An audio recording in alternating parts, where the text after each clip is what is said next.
الحمد لله نحمده ونستعينه ونستغفره ونعوذ بالله من شرور أنفسنا وسيئات أعمالنا من يهده الله فلا مضل له ومن يضلل فلا هادي له وأشهد أن لا إله إلا الله وحده لا شريك له وأشهد أن محمدًا عبد الله ورسوله يا أيها الذين آمنوا اتقوا الله حق تقاته ولا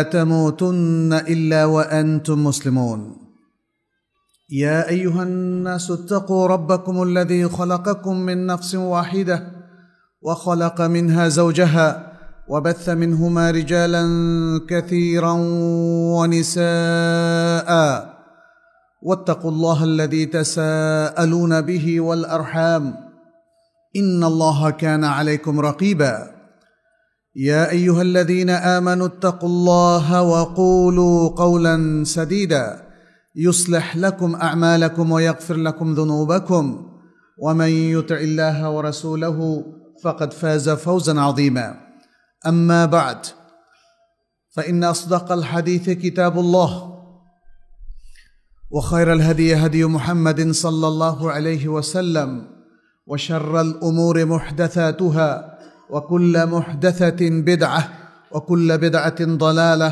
وكل ضلالة في النار ثم أما بعد أيها المسلمون اتقوا الله في أنفسكم اتقوا الله كما أمركم ربكم اتقوا الله في علانكم وسركم نسأل الله سبحانه أن يجعلنا من عباده المتقين ويجعلنا من عباده المؤمنين المخلصين إنه ولي ذلك والقادر عليه عباد الله আল্লাহ সুবহানাহু ওয়া তাআলা তিনি সিয়ামের মতো একটি মহান ইবাদত আমাদের জন্য শরীয়ত সিদ্ধ করেছেন এবং রমাদান মাসে সিয়াম পালন করাকে ফরজ করেছেন।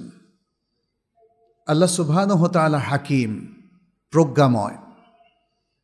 এই যে সিয়ামের মতো একটা মহান ইবাদত তিনি প্রণয়ন করলেন, এর পেছনেও অনেকগুলো মাকসাদ, হিকাম এবং উদ্দেশ্য রয়েছে। আজকে আমরা সে উদ্দেশ্যগুলো নিয়েই কথা বলবো ইনশাআল্লাহ। প্রথমত, যে মহান উদ্দেশ্যে আল্লাহ সুবহানাহু ওয়া তাআলা সিয়ামকে ফরজ করেছেন এবং তার ফোকাসটাও ঠিক করে দিয়েছেন সূরাতুল বাকারার 183 নম্বর আয়াতে, কুতিবা আলাইকুমুস সিয়ামু কামা কুতিবা আলাল লাযিনা মিন ক্বাবলিকুম লাআল্লাকুম তাত্তাকুন। তোমাদের উপর সিয়ামকে ফরজ করা হয়েছে যেমনিভাবে তোমাদের পূর্ববর্তীদের উপর ফরজ করা হয়েছিল, যেন তোমরা তাকওয়া অর্জন করতে পারো। তাহলে প্রথম গায়াত এবং হিকমতটা হলো তাহকিকুত তাকওয়া ফি হায়াতিল মুসলিমিন। মুসলিমদের জীবনের সর্বক্ষেত্রে তাকওয়া প্রতিষ্ঠিত করা, এটি হচ্ছে সিয়ামের মূল লক্ষ্য। লাআল্লাকুম তাত্তাকুন আপনারা যখন পড়েন তখন হয়তো ভাববেন আমি মুত্তাকি হওয়ার জন্যই আমার সিয়াম, কিন্তু আসলে সেটা নয়। তাহকিকুত তাকওয়া ফিল মুজতামা আল ইসলামী, তাহকিকুত তাকওয়া ফি হায়াতিল মুসলিমিন, ইসলামী সমাজের সবার মধ্যে এবং সব কিছুর মধ্যে তাকওয়া প্রতিষ্ঠিত করা। আর কেন সেটা নয়? কারণ সিয়াম তো শুধু গুটি কতেক লোকের উপর ফরজ নয়, সারা বিশ্বের সকল মুসলিমের উপর সিয়াম ফরজ। এমনকি ছোট শিশুদেরকেও সিয়াম রাখার একটা চমৎকার পদ্ধতি শেখানো হয়েছে। সেই আশুরার সিয়াম থেকে শুরু করে, প্রথম বছর আশুরার সিয়ামটা ফরজ ছিল, দ্বিতীয় সন থেকে সিয়াম যখন ফরজ হলো তখনও সেই বিষয়টা রয়ে গেছে যে বালেগ হওয়ার পরে ফরজ, কিন্তু তার আগ পর্যন্ত পূর্ব প্রস্তুতি। ফলে গোটা মুসলিম সমাজ যেন তাকওয়ার চর্চা করেন। কারণ যে কারণে আজকে আমরা মুসলিম, আজকে আমরা মুমিন, সেই জিনিসটাই উঠে যাবে যদি তাকওয়ার চর্চা মুসলিম সমাজে না থাকে। এবং বর্তমান মুসলিম কমিউনিটিগুলোর সবচেয়ে বড় প্রমাণ যে তাকওয়ার অনুপস্থিতিতে ঈমান ইখলাসটাও চলে যায়। ঈমান ইখলাসেরও প্রচণ্ড ঘাটতি তৈরি হয় যদি মুসলিম তার জীবনের সর্বক্ষেত্রে তাকওয়ার চর্চা না করে। ফলে তাকওয়া প্রতিষ্ঠা এবং সব জায়গায় তাকওয়াকে রিপ্লেস করা, এটা হচ্ছে সিয়ামের প্রধান লক্ষ্য, অন্যতম লক্ষ্য। দ্বিতীয় যে বিষয়টা আমরা বলবো সেটি হচ্ছে, দেখা যায় যে মুসলিমরা আজকে নানা ঘাতে প্রতিঘাতে কিংবা প্রতিকূল পরিবেশে অন্তরের দৃঢ় সংকল্প হারিয়ে ফেলে। তার ইরাদা, তার আজিমা, তার সংকল্প খুবই দুর্বল হয়ে যায়। সে তাকওয়ার উপর থাকতে পারে না, সততার উপর থাকতে পারে না, সে অন্যায়ের সাথে কম্প্রোমাইজ করে ফেলে, সে দুর্নীতির সাথে বন্ধুত্ব করে ফেলে। ফলে সমাজে দেখা যায় একটা বড় ধরনের বিপর্যয়, অথচ এটা মুসলিম সমাজ, অথচ এর সভ্যরা মনে করে তারা কোরআন সুন্নাহকে মেনে চলে। যারা কোরআন সুন্নাহকে মেনে চলে তাদের কেন এই চারিত্রিক অধপতন এবং বিপর্যয়, সেটা একটা প্রশ্ন। এবং মনে হয় এই প্রশ্নের উত্তরে যা পাবো সেটা আমাদের জন্য বিস্ময়কর। একটা মুসলিম সমাজ, সেখানে এত দুর্নীতি থাকতে পারে, সেখানে এত অন্যায় থাকতে পারে, সেখানে এত পাপ থাকতে পারে, সেখানে এত ভেজাল থাকতে পারে, সেখানে এত প্রতারণা থাকতে পারে, তাই না? দেখুন, প্রথম যে মুসলিম সমাজটা সাহাবায়ে কেরামের, রাসূল সাল্লাল্লাহু আলাইহি সাল্লাম যেটা গড়েছিলেন কোরআন সুন্নাহ ভিত্তিক, সেখান থেকে তো প্রতিনিয়ত আমরা দেখেছি মুসলিম হওয়ার সাথে সাথে প্রতারণা সেখানে আর নেই, ধোঁকাবাজি সেখানে আর নেই, আখলাকি অধপতন সেখানে নেই, জেনা, ব্যভিচার, মদপান সবই ধীরে ধীরে ধীরে ধীরে নাই হয়ে গেছে। কিন্তু আমাদের সমাজে এটা ধীরে ধীরে বাড়ছে কি করে? কিভাবে আমাদের বিদ্যা প্রতিষ্ঠানগুলোতে, শিক্ষা প্রতিষ্ঠানগুলো দেখেন অনাচার, রং মাখামাখি থেকে আরম্ভ করে আরও কত কিছু, তাই না? আমরা দেখছি আজকে। সুবহানাল্লাহ, সিয়ামের সাথে এগুলো চলে না।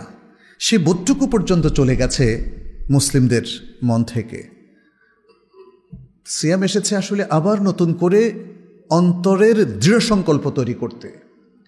আমাদের যে নেতিয়ে পড়া ইচ্ছাগুলো, যেটা আমাদেরকে অধপতনের দিকে নিয়ে গেছে, সেটাকে সংশোধন করে শক্তিশালী সংকল্পে চলে আসা।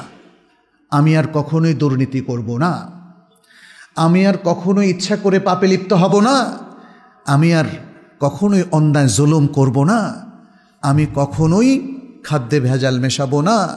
এভাবে প্রত্যেক প্রফেশনের লোকেরা নতুন করে আল্লাহর সাথে একটা কমিটমেন্ট করবেন, একটা ওয়াদা করবেন। সিয়াম এসে তো সেটাই আমাদেরকে শেখায়। আপনার খেতে ইচ্ছে করছে, দুপুরবেলা খিদা লেগেছে, খাচ্ছেন কি? কেন খাচ্ছেন না? আপনি বলেছেন আমি সূর্যাস্তের আগে কিছুই খাবো না। এই শক্তিটা পেলেন কোথায়? এই শক্তিটাই আপনার মধ্যে নতুন করে আবার সংকল্পের দৃঢ়তা এবং মানসিক শক্তি সঞ্চার করবে ইনশাআল্লাহ। কিন্তু সেই অনুভূতি তো আপনার থাকতে হবে। আজকে যেই কারণে একমাত্র আল্লাহকে জানিয়ে আপনি সিয়াম রাখছেন, পৃথিবীর আর কেউ তো আপনার সিয়ামটা টের পায় না। এত কষ্ট, এত সবর, এসব কিছুই আসলে আমাদের চারিত্রিক দৃঢ়তা, মানসিক দৃঢ়তা, সংকল্পের দৃঢ়তা এবং মুসলিম হিসাবে বেঁচে থাকার দৃঢ়তা তৈরি করে। সেই দৃঢ়তা তৈরি করার জন্যেই আল্লাহ সুবহানাহু ওয়া তাআলা দেখেন কতগুলো ফজিলত দিলেন। তিনি বললেন, সওম তো আমার জন্য রেখেছ। এটাও কিন্তু একটা চারিত্রিক দৃঢ়তা যে আপনি সব কিছু আল্লাহর জন্য করছেন। কিন্তু প্রশ্ন, পাপ কি আল্লাহর জন্য করা যায়? অন্যায় কি আল্লাহর জন্য করা যায়? জেনা, ব্যভিচার, মদপান এগুলো কি আল্লাহর জন্য করা যায়? তাহলে কেন করছে মানুষ? কেন মুসলিমদের অনেকে এগুলো করছে? বোঝা গেল তাদের সংকল্পে দৃঢ়তা নেই। আবার তারা ফিরে আসতে পারবে যদি সিয়ামটাকে অর্থবহ করতে পারে। আমাদের মধ্যে অনেক জিনিস আছে যেটাকে আমরা ছোট মনে করি, যেমন সিগারেট পান। মদ পানটা আমাদের কাছে ভয়াবহ, কিন্তু সিগারেট পানটা আমাদের অনেকের কাছেই খুব সহজ। এবং যারা সিগারেট পানে অভ্যস্ত হয়ে গেছেন তারা হয়তো ভাবেন যে আমি এই অভ্যাস ত্যাগ করতে পারবো না। কিন্তু সিয়াম এসেছে আপনাকে এই ধরনের আরও যত অভ্যাস আছে যেটাকে আপনি ছোটোখাটো মনে করছেন, আসলে ছোটোখাটো নয়। সিগারেট পানটা কি হারাম না? হারাম, ছোটোখাটো নয়। এর সব কিছু থেকে নিজেকে মুক্ত করা। তৃতীয় যে বিষয়টি সেটি হচ্ছে আল্লাহ সুবহানাহু ওয়া তাআলা সিয়াম দিয়েছেন যেন সায়েম, যিনি রোজাদার, তিনি আল্লাহর নিয়ামতগুলো তিনি বুঝতে পারেন, উপলব্ধি করেন। আল্লাহ যে তাকে কত নিয়ামত দিয়েছে, সিয়ামের মধ্য দিয়ে তিনি সেই নিয়ামতগুলো উপলব্ধি করবেন। তিনি এখন খেতে পারেন না, পান করতে পারেন না, অনেক কিছু তার সামনে সুস্বাদু খাবার আসে, দিনের বেলা সেগুলো তিনি খাচ্ছেন না। মানুষ যখন কোনো কিছু থেকে বাধাগ্রস্ত হয় তখন তার আকর্ষণ বেড়ে যায়। সে ইফতারের টাইমে সেটা টের পায় যে আসলে এই জিনিসগুলোর মর্যাদা কতটুকু, তখন সে প্রবল আকর্ষণ বোধ করে খাদ্যের প্রতি এবং পানীয়ের প্রতি। এই জন্যই রাসূল সাল্লাল্লাহু আলাইহি সাল্লাম তিনি হাদিসে উল্লেখ করেছেন, লিস-সাইমি ফারহাতান, ফারহাতুন ইনদা ফিতরিহি ওয়া ফারহাতুন ইনদা লিকাই রাব্বিহি। যিনি রোজাদার তার দুটো খুশির সময়, একটা হলো ইফতারের সময়, আরেকটা হলো যখন সে তার রবের সাথে সাক্ষাৎ করবে। দুটোই তার মহাপুরস্কার। একটা হচ্ছে এতক্ষণ পর্যন্ত যা নিষিদ্ধ ছিল, যে খাদ্য, যে পানাহার, যেটা আপনার জীবিকা, যেটা দিয়ে আপনি বেঁচে থাকেন, সেটা এখন আপনার জন্য শরীয়ত সিদ্ধ হলো। আর আরেকটা হলো সিয়ামের স্পেশাল পুরস্কারটা আল্লাহ আপনাকে দেবেন, তখন আপনার বিশাল খুশির একটা উপলক্ষ তৈরি হয়। কারণ সিয়াম একদিকে আর সকল ইবাদত আরেক দিকে। সিয়ামটা শুধু আল্লাহর জন্যই স্পেশালি করতে হয়, এখানে রিয়ার কোনো সুযোগ নাই। এখানে সিয়ামের কাজের মধ্য দিয়ে রিয়ার কোনো সুযোগ নাই, অ্যাকসেপ্ট যদি আপনি মানুষের কাছে প্রচার করেন, দেখো আমি খুব ভালো রোজাদার, এবং নিজের কথা নিজে প্রচার করেন, ফেসবুকে বলতে থাকেন, সেটা তো ঢোল পেটানো, সেটা না। কিন্তু প্রকৃত অর্থে আপনি যে সালাদটা পড়ছেন, আজকে সালাতুল জুমা আমরা কিন্তু দেখতে পাচ্ছি, তাই না? আমাদের চোখের সামনে আপনাদের সালাদটা। আপনি যখন কাউকে যাকাত দিচ্ছেন, কিছু লোক তো দেখতে পাচ্ছে। আপনি যখন মানুষকে সাদাকা করছেন, আপনি যখন হজ করছেন, উমরা করছেন, সব দেখতে পাচ্ছে। কিন্তু সিয়ামটা আল্লাহ ছাড়া আর কেউ আসলে পুরো সিয়ামটা দেখে না। আপনি আমার সামনে অভুক্ত, কিন্তু আসলে কি অভুক্ত? আসলে কি আপনি পানাহার ত্যাগ করেছেন? আসলে কি আপনি স্ত্রী সঙ্গ থেকে নিজেকে দূরে রাখছেন? এটা কে জানেন? আল্লাহ জানেন। ফলে এই যে বড় নেয়ামা, স্ত্রীও একটা বড় নেয়ামা, কিন্তু দিনের বেলায় তার সঙ্গে মেলামেশা করা যাবে না। খাবার দাবার হালাল, কিন্তু আপনি খেতে পারবেন না। সুতরাং এর মধ্য দিয়ে আল্লাহ তাআলা আমাদের কাছে তার নেয়ামতের সারবত্তা এবং উপযোগিতা তিনি তুলে ধরছেন। চতুর্থ যে বিষয়টি সেটি হচ্ছে, আপনি সিয়ামের মধ্য দিয়ে আরেকটা জিনিস কিন্তু উপলব্ধি করছেন যে না খেলে কি কষ্ট হয়। আপনার তৃষ্ণা লেগেছে, পানি পান করছেন না, খিদা লেগেছে, খাদ্য গ্রহণ করতে পারছেন না। তাহলে আমাদের সে সকল ভাই বোনদের, ফকির মিসকিন ভাই বোনদের কি অবস্থা, যারা সিয়াম ছাড়াও অভুক্ত থাকে, দিন এনে দিন খেতে হয়, যারা শত চেষ্টা করেও সম্পদের অধিকারী হতে পারে না, হতদরিদ্র মানুষ, তাদের কষ্ট উপলব্ধি করা, এটা সিয়ামের মাধ্যমে আরেকটা মহান উদ্দেশ্য, যাতে করে একটা সামাজিক সহমর্মিতা তৈরি হয়, যেটাকে আমরা বলি আত-তাকাফুল আল-ইজতিমাঈ। তখন দরিদ্র মানুষের সে কষ্টটা আপনি অনুভব করবেন, ফলে আপনি তার পাশে দাঁড়াবেন। দরিদ্র আত্মীয়দের কষ্ট আপনি অনুভব করবেন, ফলে তাদের অভাব অনটন, তাদের অসহায়ত্বের সময় আপনি তাদের পাশে দাঁড়াবেন। এগুলো চারটা বিষয় না। পঞ্চম যে বিষয়টি সেটি হচ্ছে, সিয়ামের মধ্য দিয়ে আল্লাহ তাআলা চান যে মুসলিমরা একটা সুন্দর ডিসিপ্লিনে আসুক, সেজন্য হজবরল লাইফ মেনটেন না করে। আপনি জীবনের কোনো হিসাব করেন কি না, আল্লাহ সেটা দেখতে চান। কারণ সিয়ামের মধ্যে সব কিছুই সুন্দর একটা ডিসিপ্লিন, সুশৃঙ্খল একটা বিষয় আপনাকে এখানে মেনটেন করতে হয়। আপনি ইফতার করবেন সূর্যাস্তের পরপর, আপনি সাহারি প্রভাত হওয়ার আগেই খেয়ে ফেলতে হবে, সুবহ সাদেকের আগেই আপনি করবেন। রাসূল সাল্লাল্লাহু আলাইহি ওয়াসাল্লাম এখানে কিছু সুন্নাহ ছিলেন, সেগুলো পরিপালন করতে পারলে খুবই ভালো। যদি সেটা মিস হয়, অন্তত পক্ষে শরিয়ার যে মূল নীতিটা, সেটা কিন্তু আপনি এখানে লঙ্ঘন করবেন না। ইফতারের ক্ষেত্রে কোরআন বলছে, তুম্মা আতিম্মুস সিয়ামা ইলাল লাইল, রাত পর্যন্ত তোমরা সিয়াম পালন করো। এর ব্যাখ্যা সহিহ বুখারীতে রাসূল সাল্লাল্লাহু আলাইহি ওয়াসাল্লাম বলছেন, যখন এদিক থেকে রাত আসবে আর ওদিক থেকে দিনের অবসান হবে আর সূর্য অস্ত যাবে, তখন রোজাদার ইফতার করবে। তাহলে আয়াতের ব্যাখ্যা কিন্তু হয়ে গেল। একদল মানুষ অবশ্য এই আয়াতের ব্যাখ্যা দিয়ে মানুষকে বিভ্রান্তির মধ্যে ফেলে দিতে চায়। তারা বলে যে ইফতার করতে হবে অন্ধকার হলে, ইফতার করতে হবে অন্ধকার হলে। এটা মূলত ইহুদিরা করত, আর এই যুগে এটা শিয়ারা করে, এই যুগে এটা শিয়ারা করে। আর 2-3 মিনিটের পার্থক্যটা কিন্তু এর সাথে তুলনীয় নয়। এ ব্যাপারেও আমাদেরকে একটু সাবধান থাকতে হবে। এটা ঠিক যে কেউ যদি ফিল করেন যে সূর্য অস্ত গিয়েছে কিনা তিনি নিশ্চিত নন, তাহলে নিশ্চিত হওয়া পর্যন্ত অপেক্ষা করবেন। কিন্তু যদি কেউ নিশ্চিত হয়ে যান, তাহলে রাসূল সাল্লাল্লাহু আলাইহি ওয়াসাল্লাম নির্দেশনা হচ্ছে সূর্য অস্ত যাওয়ার পরই ইফতার করা। তো এই সমস্ত ছোটোখাটো বিষয় নিয়ে আমরা কিন্তু অনেক ঝগড়া করি। আমাদেরকে মূল পার্থক্যটা বুঝতে হবে, শিয়াদের প্র্যাকটিস এবং ইহুদিদের প্র্যাকটিস আর মুসলিমদের প্র্যাকটিসের মধ্যে পার্থক্যটা কোন জায়গায়। ফলে এই জায়গাটাতেও ডিসিপ্লিন মেনটেন করাটাই শরিয়া নির্দেশ। আপনি কিয়ামুল লাইল করবেন নির্দিষ্ট টাইম হলে এশার পরে অথবা শেষ রাতে, প্রত্যেকটা জায়গায় দেখেন আপনার জন্য একটা সুন্দর ডিসিপ্লিন আছে, আপনার জন্য কোড অফ কন্ডাক্টও আছে। কোড অফ কন্ডাক্টও কিন্তু ডিসিপ্লিনের পার্ট। একটা শিক্ষা প্রতিষ্ঠানে দেখবেন যে বাচ্চারা কি পোশাক পরে কি আচরণ করবে, টিচারদের সাথে, কলিগদের সাথে, পেয়ার গ্রুপের সাথে, ক্লাসরুমে। ইসলামও কিন্তু সে কোড অফ কন্ডাক্ট আমাদেরকে নির্ধারণ করে দিয়েছে, স্পেশালি রমাদান মাসে, যেন এই কোড অফ কন্ডাক্টটা সারাটা বছর ধরে আমরা ফলো করতে পারি। যেমন বলা হচ্ছে, যদি তোমাদের কেউ সিয়ামের দিনে অবস্থান করে তাহলে সে যেন পাপ না করে, চেঁচামেচি না করে, মূর্খতাপূর্ণ আচরণ না করে। একাধিক রায়তে 3টা বিষয় বলা হয়েছে। আর যদি কেউ তার সাথে লাগতে আসে, সে কি বলবে?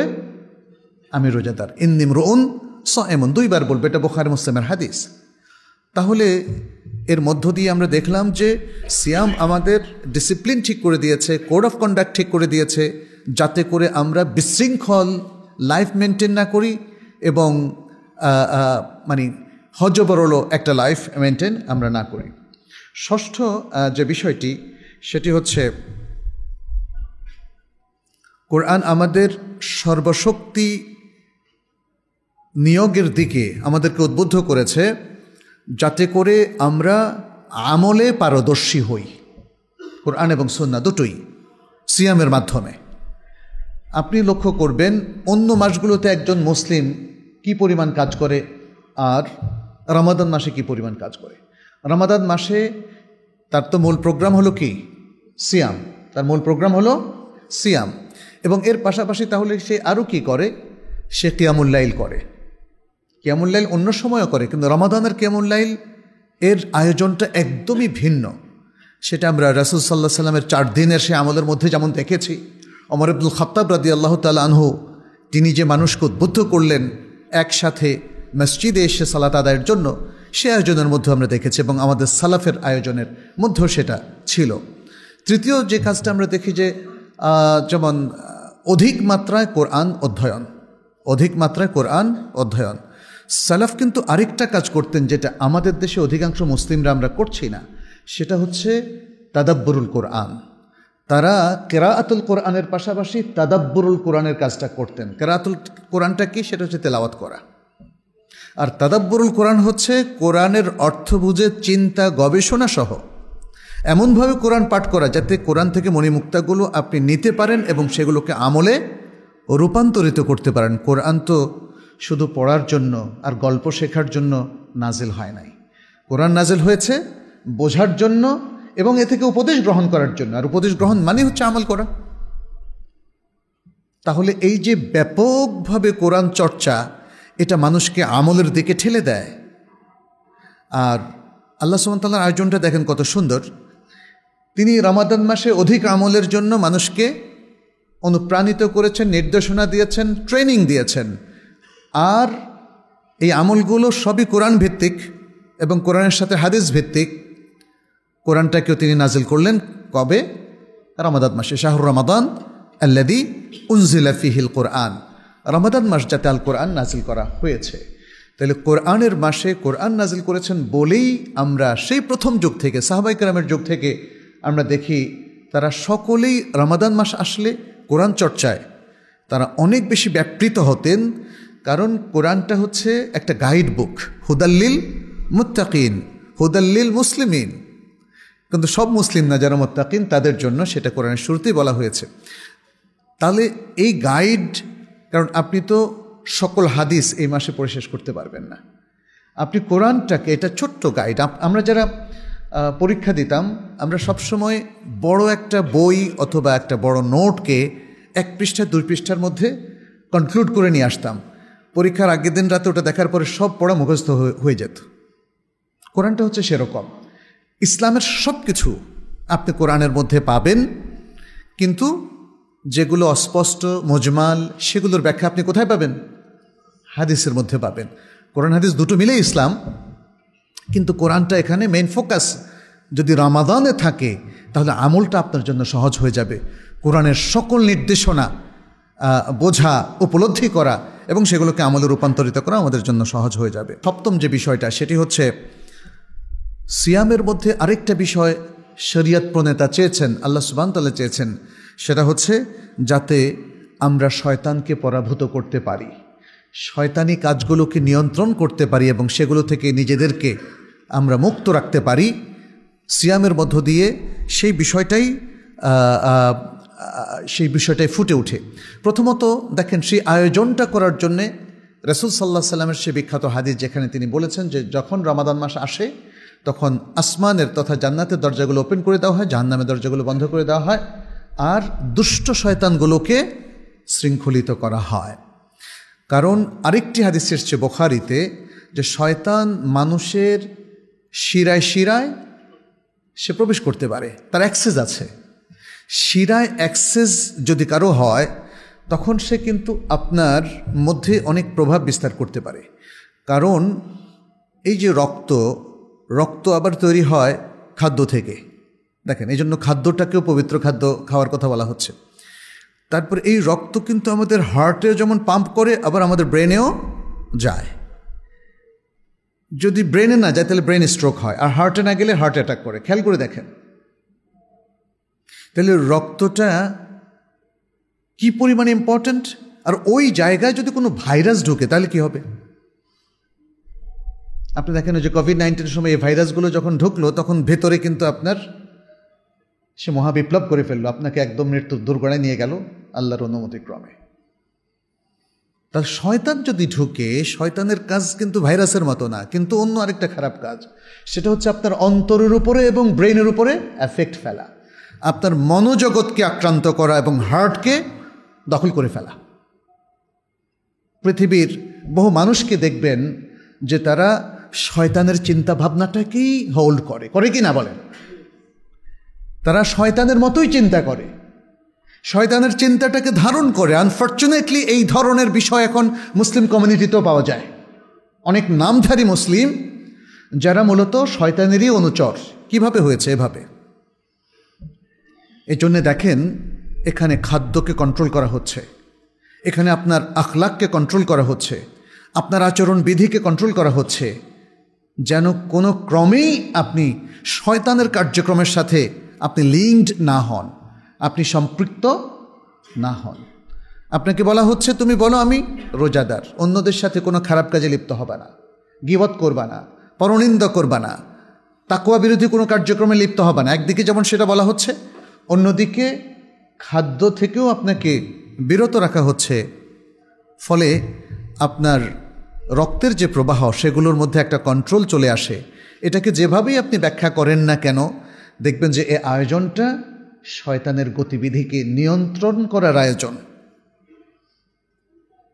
এটাকে আমরা শরঈ কার্যক্রমের মধ্যেও দেখি, অথবা খাদ্য গ্রহণের নানা প্রক্রিয়ার মধ্যে যদি আমরা বিচার করি তাহলে দেখব শয়তানের গতিবিধি নিয়ন্ত্রণ করার জন্যেই সিয়ামের সকল কার্যক্রম এবং সকল কিছু এখানে আল্লাহ সুবহানাহু ওয়া তাআলা আমাদেরকে দিয়েছেন। এখানে সহিহ বুখারীর একটা রিওয়ায়াত আছে, আর শায়তানু ইয়াজরি মিন ইবনি আদমা মাজরাদ দাম, শয়তান ইবনু আদমের শিরায় শিরায় সে চলাফেরা করতে পারে। ফলে শয়তান আপনার অজান্তেই আপনার উপর প্রভাব বিস্তার করতে পারে, আপনার মনোজগতের উপর প্রভাব বিস্তার করতে পারে, আপনার চিন্তা চেতনা আকলের উপর প্রভাব বিস্তার করতে পারে।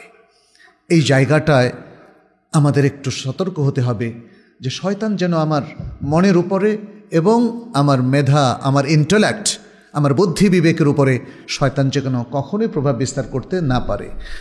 যদি না পারে তখন আপনি বিশুদ্ধ ইসলামের উপর থাকতে পারবেন এবং নিজের একটা সুন্দর ইসলামী জীবন আপনি যাপন করতে পারবেন। শেখুল ইসলাম ইবনে তাইমিয়া রাহিমাহুল্লাহ তিনি মাজমুউল ফাতাওয়া গ্রন্থে বলেন, ওয়ালা রাইবা আন্না আদ-দামা ইয়াতাওয়াল্লাদু মিনাত তাআমি ওয়াশ শারাব, কোনো সন্দেহ নেই রক্ত খাদ্য এবং পানীয় থেকে তৈরি হয়। ওয়া ইযা আকালা আও শারিবা ইত্তাসাআত মাজারিয়া শায়াতিন আল্লাযী হুয়া আদ-দাম, যখন কোনো ব্যক্তি ভক্ষণ করে অথবা পান করে তখন শয়তানের প্রবাহের জায়গাটা, অ্যাক্সেসের জায়গাটা প্রশস্ত হয়ে যায় এবং সেই জায়গাটা হলো রক্তের জায়গা, রক্ত প্রবাহ বাড়ে আর শয়তানেরও অ্যাক্সেসটা বাড়ে। ওয়া ইযা সামা দাকাত মাজারিয়া শায়াতিন, যখন ব্যক্তি সিয়াম পালন করে তখন শয়তানের এই চলাফেরার জায়গাটা কমে যায়, কারণ ব্যক্তি তখন খাদ্য পানাহার সে বন্ধ রাখে, ফলে রক্তের অধিক খাদ্যের কারণে যেভাবে প্রবাহটা ছিল সেটাও সংকীর্ণ হয়ে আসে, ফলে শয়তানের অ্যাক্সেসটাও সংকীর্ণ হয়ে যায়। ফাতানবাইতুল কুলুবু ইলা ফাইলিল খায়রাত ওয়া তারকিল মুনকারাত, ফলে মানুষের যে অন্তর সেটা ভালো ভালো কাজের দিকে এবং খারাপ কাজগুলো তরকের দিকে সেটা অনুপ্রেরণা ফিল করে। সুবহানাল্লাহ, কি চমৎকার একটা ব্যাখ্যা। ইবনে রাজাব আল হাম্বলি তিনি লতাইফুল মাআরিফের মধ্যে বলেছেন, আসিয়ামু ইয়াদিকু মাজারাদ দাম আল্লাতী হিয়া মাজারা শায়াতিন মিন ইবনে আদম, সিয়াম মানুষের রক্তের প্রবাহকে একটু সংকুচিত করে ফেলে, যেই রক্তটা হচ্ছে শয়তানের চলাফেরার একটা জায়গা বনি আদমের। ফাইন্না শয়তানা ইয়াজরি মিন ইবনে আদম মাজরাদ দাম ফাতাসকুনু বিসিয়াম ওয়াসাইসু শয়তান, কারণ শয়তান বনি আদমের শিরায় শিরায় সে চলাফেরা করে, ফলে সিয়ামের মাধ্যমে শয়তানের ওয়াসওয়াসাটাও নিয়ন্ত্রিত হয়ে যায়। কি চমৎকার একটা কথা! এগুলো কি আমরা কখনো ভেবে দেখেছি? সম্মানিত উপস্থিতি, একটু ভাবতে হবে। আচ্ছা, এরপরে আরেকটা হচ্ছে সিয়ামের মাধ্যমে আমরা লক্ষ্য করলাম শরিয়া তার রহমতের, মানব জাতির প্রতি তার যে একটা করুণা দয়া আছে সেটাকেও প্রকটিত করে। তাহলে এটা অন্যতম উদ্দেশ্য। সেটা প্রকটিত হয় কিভাবে? যখন সিয়াম রাখতে কারো কোনো কষ্ট হয়ে যায়, তার কোনো ওজর দেখা দেয়, যেমন সে যদি অসুস্থ হয়ে যায়, অথবা সে যদি সফরে থাকে, অথবা মেয়েদের যদি হায়েজ অথবা নেফাস থাকে, অথবা মেয়েরা যদি গর্ভবতী থাকে, কিংবা সে যদি ছোট বাচ্চাকে, ইনফ্যান্টকে সে যদি বুকের দুধ পান করায়, তাহলে এই সকল অবস্থায় সে সিয়াম ভঙ্গ করতে পারবে এবং পরে সুযোগ মতো সে সিয়াম রাখবে। এবং যদি কেউ পরিপূর্ণভাবে অক্ষম হয়ে যায়, যেমন তিনি বৃদ্ধত্বের কারণে সিয়াম রাখতে পারছেন না, অথবা তার এমন ক্রনিক কোনো ডিজিজ যে কারণে ডাক্তার বলছে আপনি আর সিয়াম রাখতে পারবেন না, রাখলে আপনার বড় ধরনের ক্ষতি হয়ে যাবে এবং আপনি কখনোই রাখতে পারবেন না, এরকম যদি সাজেশন আছে, অনেক সময় এরকম সাজেশন আসার পরেও অনেক রোগী ভালো হয়ে যায়। ভালো হয়ে গেলে তো ভিন্ন কথা, আর যদি ভালো না হন তাহলে তাদের ক্ষেত্রে হচ্ছে ফিদিয়া, ও আলাল্লাযীনা ইউতিকুনাহু ফিদিয়াতুন তুআমু মিসকিন, সূরাতুল বাকারার 184 নম্বর আয়াতে আল্লাহ তাআলা বলছেন, যারা সিয়াম রাখতে অক্ষম তারা একজন মিসকিনকে প্রতিদিনের খাদ্য দিয়ে একটা সিয়ামের ফিদিয়া দেবেন।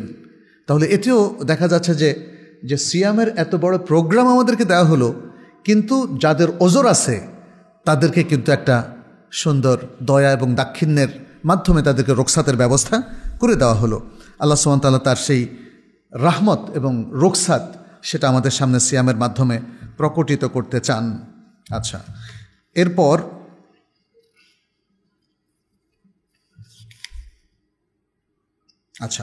এরপর আরেকটা বিষয়, সেটি হচ্ছে সিয়াম হচ্ছে মাদ্রাসা খুলুকিয়া, আখলাক, মানুষের আখলাক উন্নতকরণ। এটাকে আমরা বলি নৈতিক মান উন্নয়ন। সিয়ামের অন্যতম উদ্দেশ্য হচ্ছে নৈতিক মান উন্নয়ন। আগে প্রথম বলেছে কি? তাকওয়ার মান উন্নয়ন, আর আরেকটা হলো নৈতিক মান উন্নয়ন। আজকে মুসলিমদের সবচেয়ে বড় দুর্ভিক্ষ এবং খরা আপনি দেখবেন যে তাদের আখলাকে, তাদের নৈতিক অবস্থানটা খুবই ভঙ্গুর, খুবই দুর্বল। মানে যেই কারণে অনেককেই বলতে শোনা যায় যে আখলাক তো আছে পাশ্চাত্যের লোকদের মধ্যে, যদিও এই কথাটাও ভুল। একটা জাতি যারা উলঙ্গপনা অশ্লীলতার চর্চা করে তাদের মধ্যে আখলাক কী করে থাকে? জেনা ব্যভিচারে ডুবে আছে, যারা বিবাহ প্রথাকে বাতিল করে দিয়েছে, মদ এবং আরও খারাপ সব কিছুতে, নাইট ক্লাব এ সব কিছুতে যারা ডুবে আছে, তাদেরকে আপনি কি করে সার্টিফিকেট দিতে পারেন যে তাদের আখলাক ভালো? মোটেই না। এটা হচ্ছে আসলে আমরা মুসলিমরা আমাদের কমিউনিটিতে আখলাকের দিক থেকে, নৈতিক দিক থেকে এত নিম্নমানে চলে গেছি, এখন অমুসলিমদেরকে দেখলে মনে হয় তারা আমাদের চাইতে ভালো। তাহলে মুসলিমদের নৈতিক মানের উন্নয়ন খুবই প্রয়োজন। আজকে মুসলিম বিশ্বের শিক্ষারও যে মানটা দেখেন, সেই মানটাও আমাদের নৈতিক মানটাকে ধরে রাখতে পারছে না। অথচ শিক্ষার মূল লক্ষ্য কি? মানুষের নৈতিক মানটাকে আপহোল্ড করা, আপগ্রেড করা, উন্নত করা। যে কাজটা করেছিলেন রাসূলুল্লাহ সাল্লাল্লাহু আলাইহি সাল্লাম কোরআন এবং সুন্নাহ শিক্ষা দিয়ে। পৃথিবীর সবচেয়ে ধ্বংসাত্মক একটা পরিবেশ ছিল আরবের সেই জাহেলি যুগে, রাসূল সাল্লাল্লাহু আলাইহি সাল্লামের সময় হিজাজ প্রদেশে। কিন্তু তিনি শিক্ষা দিয়েই কিন্তু তাদেরকে উন্নত করেছেন। নাকি ভয় দেখিয়ে, নাকি তরবারির আঘাত করে, নাকি ব্যাট মেরে? বলেন তো। শুধুমাত্র শিক্ষা দিয়ে। এ হচ্ছে ইসলামী শিক্ষা ভাই, এ হচ্ছে ইসলামী শিক্ষা। আজকে ইসলামী শিক্ষা বললে আমরা খুবই সংকীর্ণ একটা জিনিস বুঝি, অথচ রাসূল সাল্লাল্লাহু আলাইহি ওয়াসাল্লামের যুগের ইসলামী শিক্ষা মানুষের আকীদা শুদ্ধ করেছিল, ঈমানকে পরিপূর্ণ করে দিয়েছিল, ইখলাসকে পুনর্গঠন করে দিয়েছিল, তাকওয়াকে সম্পূর্ণ করে দিয়েছিল এবং তাদের আখলাককে পৃথিবীর সর্বোচ্চ নৈতিক মানে নিয়ে গিয়েছিল। আর দুনিয়ার উন্নতি কি ব্যাহত হয়েছিল বলেন তো? রাসূল সাল্লাল্লাহু আলাইহি ওয়াসাল্লামের যুগে আপনারা খেয়াল করে দেখুন এবং তার পরবর্তী কয়েক দশকের মধ্যে আমরা লক্ষ্য করলাম যে জাকাত নেওয়ার মতো পর্যাপ্ত লোক অনেক জায়গায় পাওয়া যেত না, যে কারণে তারা জাকাত স্থানান্তর করতেন। কারণ কি? তাহলে দুনিয়ার দিক থেকেও কিন্তু মুসলিমরা কখনো পিছিয়ে ছিল না। আসলে নৈতিক মানটা এত গুরুত্বপূর্ণ, নৈতিক মান মানুষকে দুনিয়ার মানেও এক নম্বরে নিয়ে যায়, সব দিক থেকে, সব দিক থেকে। প্রিয় ভাইরা, তাহলে সিয়াম আমাদের কাছে এত সব কিছু নিয়ে এসেছে। আর দুটো জিনিস আমি, দুটো বা তিনটা জিনিস বলবো। আরেকটি হচ্ছে সিয়াম, এটাকে অমুসলিম গবেষকরা অটোফেজি বা এরকম একটা নাম দিয়েছেন, অভুক্ত থেকে আসলে শরীরকে ঠিক রাখা, শরীরকে সুস্থ করা। তাহলে এখন আপনি যদি ইবাদতের নিয়তে সিয়াম রাখেন, আপনার কি সুস্থতা অর্জিত হবে কি হবে না বলেন? নাকি বলা হলো ইবাদতের নিয়ত যেহেতু তুমি করছো, তাহলে তোমাকে আর মানে হেলথ ইস্যুগুলোতে হেল্প করা হবে না? এগুলো কি আল্লাহ বলেছেন? ইসলামের এ হলো মাল্টিপারপাস মাকাসেদগুলো দেখেন এভাবে অর্জিত হয়। আপনি সালাতের মাধ্যমে, রুকু সেজদার মাধ্যমে আপনার দেখবেন অনেকগুলো ব্যায়াম হয়ে যাচ্ছে, যদিও আমরা ব্যায়ামের উদ্দেশ্যে সালাত পড়ছি না, কিন্তু বেনিফিটটা তো পাচ্ছেন না? সিয়ামের মাধ্যমে এরকম কিছু স্বাস্থ্যগত বেনিফিট আছে, যেটা যারা ফিজিশিয়ান কিংবা ফিজিসিস্ট তারা কিন্তু আরও ভালো করে বলতে পারবেন। আমি শুধু এখানে একটা পয়েন্ট রেখে গেলাম যে এর মাধ্যমে আল্লাহ তাআলা দুনিয়ার দিক থেকেও আমাদেরকে ঠকান নাই, বরং দুনিয়ার স্বাস্থ্যগত দিক থেকেও তিনি আমাদেরকে মাল্টিপল বেনিফিট দিয়েছেন। আর সর্বশেষ যে বিষয়টা বলবো সেটি হচ্ছে সিয়াম সারা বিশ্বের মুসলিমরা একসাথে করে, ফলে সিয়ামের মধ্য দিয়ে মুসলিমদের অনুভূতিগুলো একাকার হয়ে যায়, মুসলিমদের মধ্যে একটা চমৎকার সম্প্রীতি তৈরি হয়, মুসলিমরা আবারও ভাই ভাই হয়ে যায়, তাদের মধ্যে ভ্রাতৃত্ববোধ, বন্ধুত্ববোধ, আত্মীয়তাবোধ এগুলো আবার নতুন করে রিনিউ হয়। এই জন্য দেখেন সিয়ামের শেষে ঈদে আমরা একে অপরের সাথে কিভাবে গলাগলি করি, কিভাবে একে অপরের সাথে ভালোবাসাটা বিনিময় করি, মাহাব্বাটা বিনিময় করি। এটা সিয়ামেরই আসলে ফলাফল। একদিনে কি আর সব কিছু হয়? এটা সিয়ামের মাধ্যমে হয়েছিল, যেটা ঈদ উল ফিতরের দিনে আমাদের মধ্যে প্রকাশিত হয়। একইভাবে সারা বিশ্বের সকল মুসলিম একই অনুভূতি তারা কিন্তু এনজয় করছে। সেটা কি? অভুক্ত থাকা, উপবাসব্রত। কিন্তু সিয়াম তো উপবাসব্রতের জন্য আসে নাই, সিয়ামের আরেকটা মূল লক্ষ্য আছে। তাহলে সকল মুসলিম সিয়ামের উপবাসব্রতের মধ্যে কষ্টটা একইভাবে ফিল করে এবং তারও মাল্টিপল বেনিফিটের কথা আমরা বলেছি, কিন্তু তাদের সবার লক্ষ্য কিন্তু কি? তাকওয়া। সবার লক্ষ্য কি? তাকওয়া, ঈমান পরিপূর্ণ করা, ইখলাসকে পুনর্গঠন করা। সকল মুসলিমের একই মহান লক্ষ্য। শরিয়া সেগুলো আমাদের সামনে তুলে ধরেছে। আমাদের উচিত হচ্ছে এগুলো নিয়ে একটু চিন্তা ভাবনা করা, একটু পড়াশোনা করা, যাতে করে আমরা সিয়ামের মূল লক্ষ্যটা বুঝতে পারি। মনে রাখবেন, এটাকে বলা হয় মাকাসিদুশ শরিয়া। শরিয়ার মূল লক্ষ্য। সালাতের লক্ষ্যটা কি? সিয়ামের লক্ষ্যটা কি? হজ যে প্রতি বছর আমরা অনেকে করতে যাচ্ছি, আমরা করতে যাচ্ছি, কি লক্ষ্যমাত্রা আমাদেরকে নির্ধারণ করে দেওয়া হয়েছে? সেই লক্ষ্যমাত্রা আমার অর্জিত হয়েছে কি না? আমার পরিবারের, আমার জনপদের, আমার এলাকার, আমার দেশের, বিশ্ব মুসলিমের সেই লক্ষ্যগুলো অর্জিত হয়েছে কি না, এটা কিন্তু ভাবতে হবে। এটা নিয়ে আমরা অনেক সময় ভাবি না। আমরা এগুলোকে রিচুয়াল এবং আনুষ্ঠানিক ইবাদত হিসেবে পালন করে যাচ্ছি অন্য ধর্মের মতো। কিন্তু ইসলাম তো অন্য ধর্মের মতো নয়। অন্য ধর্মগুলো মানুষ তারা নিজেদের কারুকাজ দিয়ে সাজিয়েছে, কিন্তু ইসলামের এই বিধানগুলো, এই প্রোগ্রামগুলো কার? আল্লাহ সুবহানাহু ওয়া তাআলার। প্রত্যেকটা প্রোগ্রাম, এমনকি ছোট্ট মুস্তাহাবটাও কার প্রোগ্রাম? আল্লাহর দেয়া প্রোগ্রাম। অতএব সেই প্রোগ্রামগুলো বাস্তবায়নের যে লক্ষ্যমাত্রা দেওয়া হয়েছে, লক্ষ্যমাত্রা অর্জনের জন্য আমরা চেষ্টা করি, তাহলে এর মধ্য দিয়ে আমাদের প্রকৃত উন্নয়ন হবে। প্রকৃত উন্নয়ন, বিশ্বের উন্নয়ন, মানবতার উন্নয়ন, মুসলিমদের উন্নয়ন আসলে এই লক্ষ্যমাত্রা অর্জন ছাড়া সম্ভব নয়। প্রিয় ভাইরা, আসুন আমরা সিয়ামটাকে সেভাবেই চর্চা করি। আল্লাহ যেন আমাদের এই সিয়ামকে কবুল করেন এবং সিয়ামের সাথে সমস্ত প্রোগ্রাম বাস্তবায়নের তৌফিক দান করেন, এবং সিয়ামের যে মাকাসেদ এবং লক্ষ্যমাত্রা নির্ধারণ করে দেওয়া হয়েছে, আমরা সেগুলো যেন অনুধাবন করে সেগুলো অর্জনের জন্য সর্বাত্মক চেষ্টা করি। আল্লাহ যেন সেই তৌফিকও আমাদেরকে দান করেন। আকুলু কাউলি হাদা ওয়া আস্তাগফিরুল্লাহ লি ওয়া লাকুম ওয়া লিসাইরিল মুসলিমিন ফাস্তাগফিরুহু ইন্নাহু হুয়াল গফুরুর রহিম। আলহামদুলিল্লাহি রাব্বিল আলামিন ওয়াল আকিবাতু লিল মুত্তাকিন ওয়া উসাল্লি ওয়া উসাল্লিমু আলা নাবিয়িনা মুহাম্মদ ওয়া আলা আলিহি ওয়া আসহাবিহি আজমাইন, আম্মা বা'দ। ইবাদাল্লাহ ইত্তাকুল্লাহ ওয়া কুনু ইবাদাল্লাহিল মুমিনিন ওয়া কুনু ইবাদিল্লাহিস সালিহিন আল মুহসিনিন। اللهم تقبل منا إنك أنت السميع العليم وتب علينا إنك أنت التواب الرحيم. وفقنا يا رب، وفقنا لما تحب وترضى. اللهم علمنا ما جهلنا وذكرنا ما نسينا وزدنا هدى وتقا يا رب العالمين. عباد الله, আল্লাহ সুবহানাহু ওয়া তাআলা তিনি এত যে আমাদেরকে সুযোগ দিলেন, আসুন আমরা সেই সুযোগের সদ্ব্যবহারটা করি। এত যে নেয়ামত দিলেন, আসুন আমরা সেই নেয়ামতের শুকরগুজার হই। আল্লাহকে যেন ভুলে না যাই, আল্লাহর নির্দেশগুলো যেন অমান্য না করি।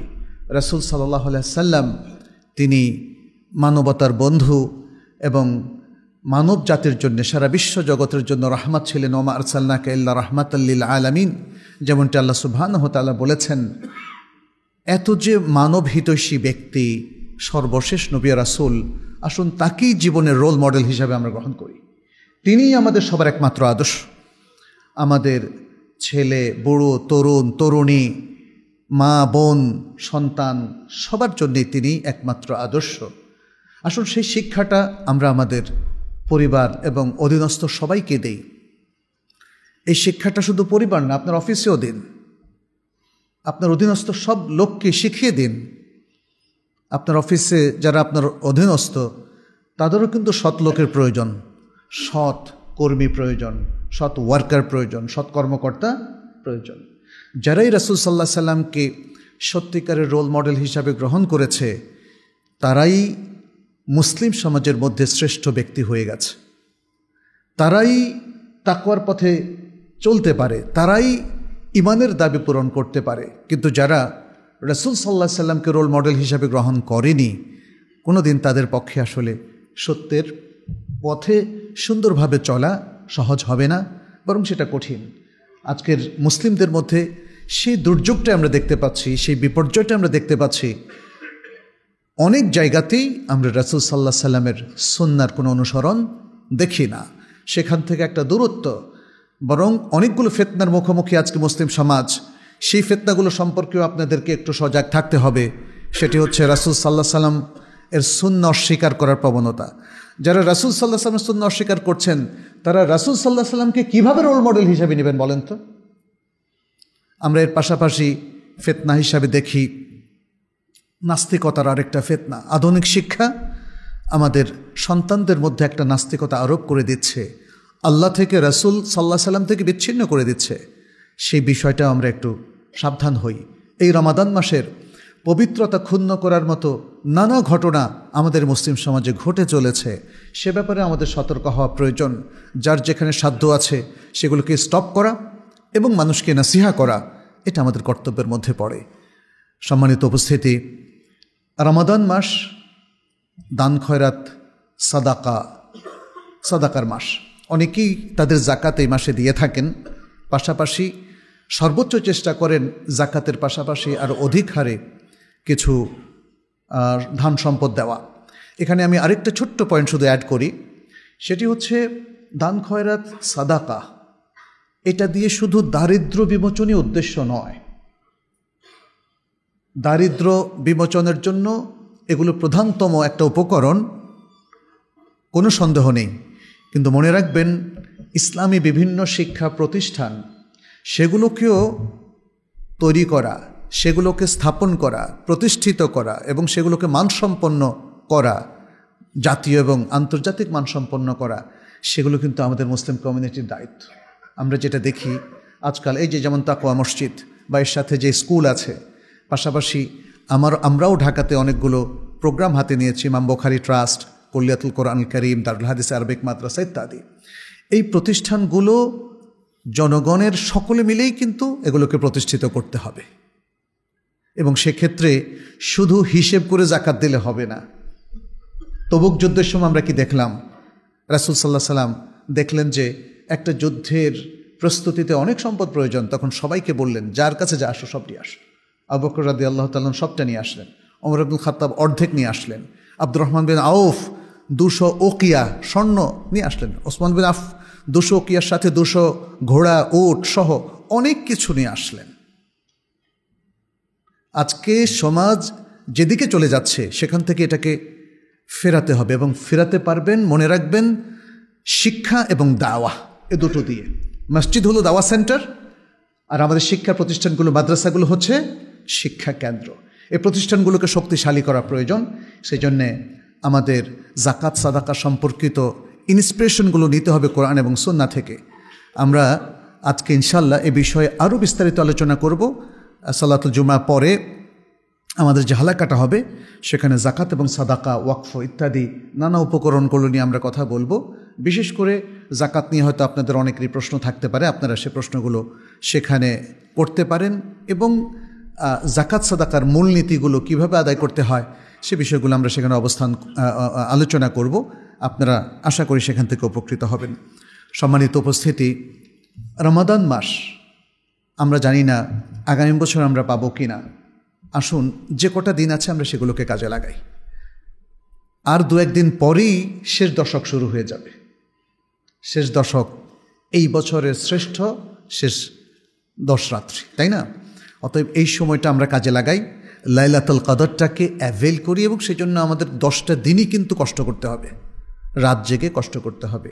বাজার সদাই সেগুলো দুনিয়ার কাজকর্ম ফেলে আমরা আসলে কিছুটা আল্লাহমুখী হয়ে যাই এবং আশা করা যায় যে এর মধ্য দিয়ে আমাদের মধ্যে যে ইতিবাচক পরিবর্তনটা আসবে সেটির দ্বারা আপনি নিজে উপকৃত হবেন, পরিবার উপকৃত হবে, সমাজ উপকৃত হবে, রাষ্ট্র উপকৃত হবে। আমাদের রাষ্ট্র এখন অনেক ভালো ভালো লোকের প্রয়োজন, মানব সম্পদের প্রয়োজন। মনে রাখবেন, মুত্তাকি লোকেরাই পৃথিবীর শ্রেষ্ঠ মানব সম্পদ। যাদের তাকওয়া নেই তারা মানব সম্পদ নয়। আল্লাহ যেন আমাদের সবাইকে তৌফিক দান করেন। আল্লাহ যেন আমাদের আমলগুলোকে কবুল করেন। আমাদের সিয়াম এবং কিয়ামকে আল্লাহ যেন কবুল করেন। আমরা যেন সিয়াম সাধনা এবং কিয়ামুল লাইলের এই প্রোগ্রামটা সুন্দরভাবে বাস্তবায়ন করতে পারি। এগুলোর মাধ্যমে যেন আমরা ভালো মানুষ হয়ে যেতে পারি। আমাদের অতীত সকল পাপকে আল্লাহ যেন ক্ষমা করে দেন, আমাদের ভুলগুলোকে সংশোধন করে দেন, আমাদের জ্ঞানকে বাড়িয়ে দেন, আমাদের তাকওয়া এবং ঈমানের চেতনাকে আরও সমৃদ্ধ করে দেন। আমাদের মধ্যে যারা অসুস্থ আল্লাহ যেন তাদেরকে সুস্থ করে দেন।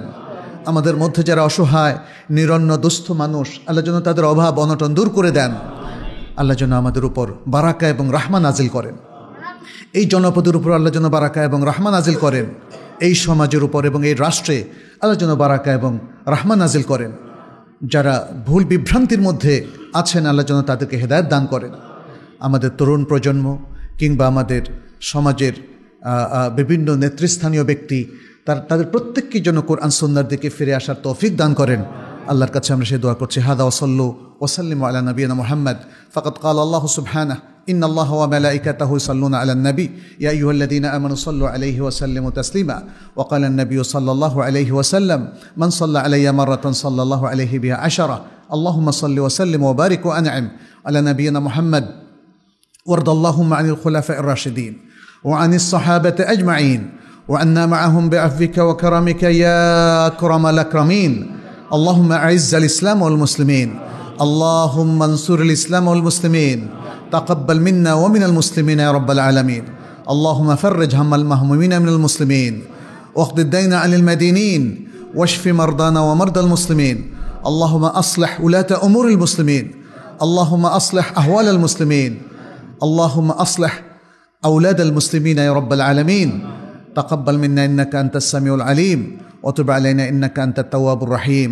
عباد الله، إن الله يأمر بالعدل والإحسان وإيتاء ذي القربى وينهى عن الفحشاء والمنكر والبغي يعظكم لعلكم تذكرون. فاذكروه يذكركم واشكروه يزدكم ولذكر الله أكبر والله يعلم بما تصنعون. وأقيموا الصلاة.